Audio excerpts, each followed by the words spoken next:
everyone. Welcome back. We are looking at the Battle Armor Snake. Now, this is one of the earlier kind of robots that we had gotten from G.I. Joe.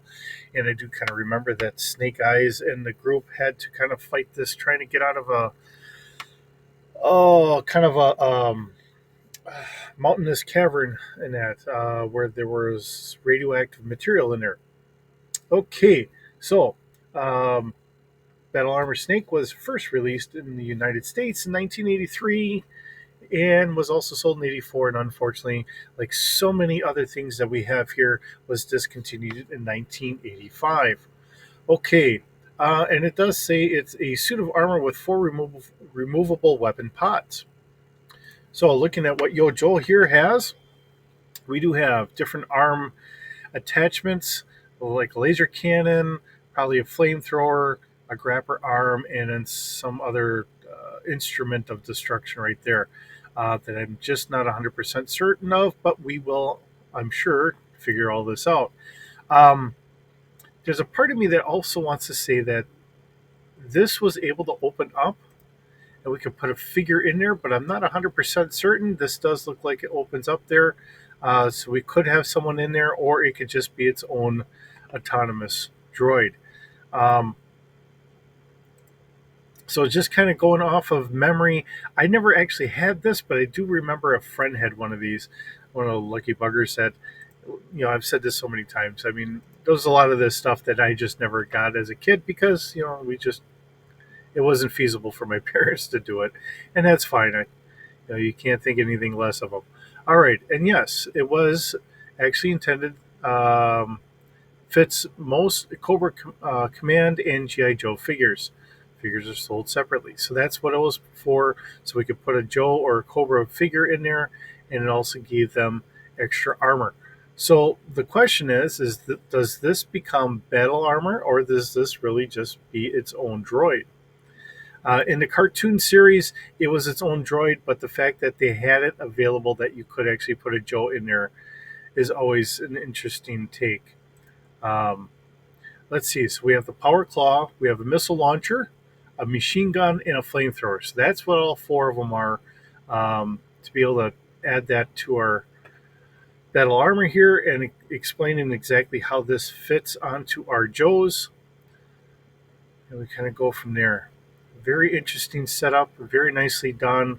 Um, Even a rudimentary toy like this that, you know, gave a lot of us kids hours of gameplay or toy play, not gameplay, um, because it just added to the whole extra things that we could do. So, um, broken or lost pieces. Note that the battle armor snake was molded in white plastic and can sometimes become discolored to a yellow. Some factors known to cause discoloration, including exposure to direct sunlight for an extended period of time, humidity, contact with chemicals such as glue or tape, and bright artificial light. So this was featured in trading cards, comic books, cartoons, and commercials. So we have Sunbow here, and this is from that kind of cave scenario. On the back, they had kind of a rock um, kind of cover on it, so they were actually turned facing the rock, and then they spun around, and we saw them. That was the first time I remember seeing them, and of course now we have them, and it looks so much more like what we would consider a modern battle armor. So it's interesting. Now they're sitting here saying it weighs about 700 pounds. Speed fully loaded is 12 miles per hour. Um, Unknown range armament. We have the flamethrower with 5 minutes of fuel, a remote 5.56 machine gun arm with 300 rounds. Um, we have a remote rocket arm and one anti-personnel scramjet rocket. And then, of course, there's our claw. The snake is another long time mainstay of the Cobra arsenal. This amazing power armor is capable of withstanding anti-personnel missile attacks with barely a scratch. It processes internal and external fire dampening devices, a full communication suite, and an internal recycling oxygen supply. If I could only read here this morning. The most famous and mysterious of its features is the built in brain scanning equipment. A miniature version of Cobra's notorious device, Snake Armor, can survive a double purpose of temporarily inducing evil thoughts into the wearer. As long as a person is completely encased in the snake, he is forced to completely obey Cobra. So, I guess the way to really say this is you could put pretty much anyone in there and force them to do Cobra's will, um, which is a little different from what I originally remember. But here again, I think this is an upgraded card. Not, I think this is more the original one, the battle armor suit that protects Cobra soldiers and brainwashes the Joe team. So if you can put a Joe in there, it'll brainwash them to do whatever. Okay, anti-missile armor plating. We have a viewing shield for the to look out of. We have a computer command module, so that way the computer can actually control it itself. Remote claw, thrower arm, flamethrower arm, machine gun arm, rocket, and brain scanning equipment. All right, and we have one more here. And I don't know whoever had done this, but that is just a very awesome look. Um, yeah, that just looks wonderful. Let's see, Motion Globe, contributed by Diamond Select Toys. So wonderful. All right, so we have from 1983 and then 1985. We have some comparisons here. Let's see if we can get. So we have all black, we have the white, and then we have a black with some red detailing in it. So um, let's see. International releases in Europe, we have a red, and in India, we have another white version here. And then versions, we just have the 83 and 85 version, and after that, that's it. So, all right. All right. So, um, looking at the stats that we have here today, I put this at a speeder scale. I figured if it's going to be armored, let's have it at speeder scale. It is roughly about 7 feet tall, so 2.1 meters. Uh, just a crew of one, no passengers, no cargo, no nothing. You're stuck in this thing until you're either let out or whatever. It is a ground vehicle. I've never seen a flying version of this, so I did not put any flight capabilities in here. I did give it a very slow, very poor maneuver. It is a +2, so if it's all on its own, it only has a maneuverability of +2. If you are in there, then it's whatever your maneuverability is +2. It did say 12 miles an hour, so let me change our 5 to a 12. Let's try and keep this a little bit of continuity here. We do have the body strength of a 3D, so they said it's highly armored, so we'll give that. So we do have, depending on what arms you have on here, I think I have all of them listed. Yes, I do. Okay, so we have our repeating blaster instead of the machine gun, so it's our right arm. Um, Fire control of 2D, and there's our range, and damage of 2D.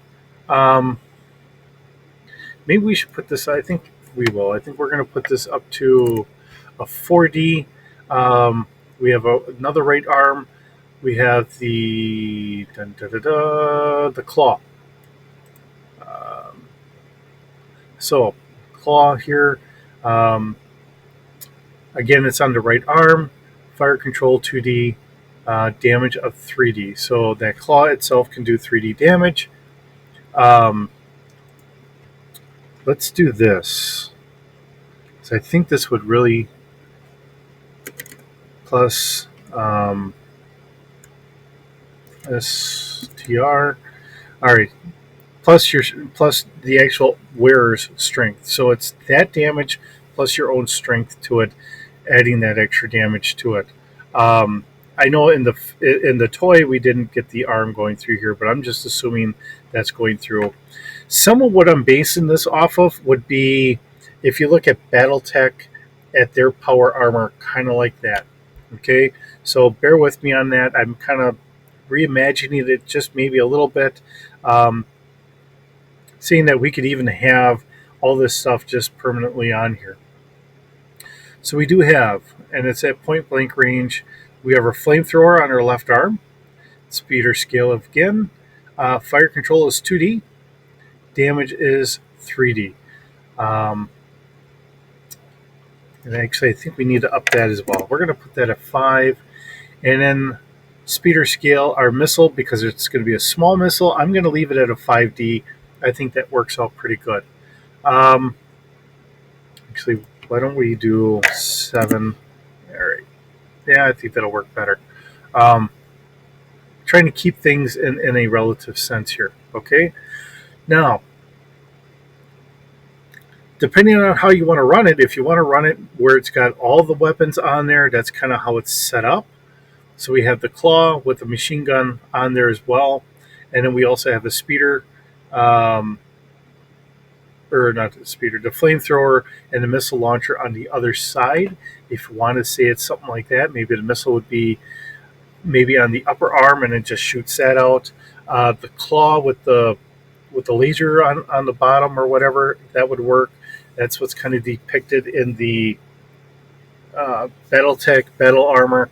I could see that really being a upgrade to what the original was. Um, a little bit different here, but yeah, I think that works out pretty well. I think it does balance this out pretty good. Um, for an earlier droid or power armor or whatever, I think this works really well. Um, if you've got a bunch of these, do you think that you would start putting more troopers in there? Um, or do you think you would just try to capture people, throw them in there, and then you can bend their will to your way of thinking? Um, it's an interesting take on it. Or flat out, do you just throw your battle android trooper in there, and then if this gets destroyed, you still hopefully have your battle android trooper able to get out and continue on with the mission there. Either way, it's an interesting take. So with that, um, let me know what you think in the comments. I'm always happy to hear what you think. Like I've said many times before, I am not the end all to everything. Sometimes I'm thinking of things in one direction and I completely pass over something else. So, feel free to let me know. Otherwise, hope you have a wonderful day and we'll see you in the next video.